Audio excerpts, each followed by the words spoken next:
দাউ দাউ করে জ্বলছে আগুন। বনভূমি পুড়িয়ে অগ্নিশিখা ঢুকে পড়েছে লোকালয়ে। প্রাণে বাঁচলেও চোখের সামনে নিজেদের বসতভিটা সহ সম্পদ পুড়তে দেখছেন সেন্ট্রাল ও নর্দার্ন পর্তুগালের বিভিন্ন অঞ্চলের বাসিন্দারা। শতাধিক জায়গায় ছড়িয়ে পড়েছে দাবানল। সবচেয়ে ভয়াবহ পরিস্থিতি বায়াও ও সেভের দো ভোগা মিউনিসিপ্যালিটি অঞ্চলে। পুড়ছে অলিভেরিনহা ও কাখিগাল দো সোল এলাকাও।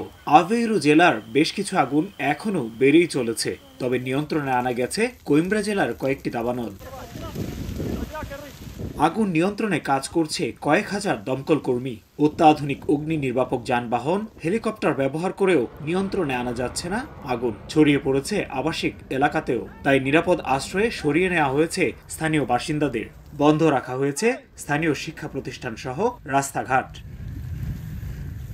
দাবানলের ভয়াবহতায় প্রাণ গেছে দমকল কর্মী সহ বেশ কয়েকজনের। আহত অনেককেই বিভিন্ন হাসপাতালে চিকিৎসা দেয়া হচ্ছে। এছাড়া এরই মধ্যে 1 লাখ হেক্টরের বেশি জায়গা পুড়ে ছাই হয়ে গেছে বলে জানিয়েছে কর্তৃপক্ষ।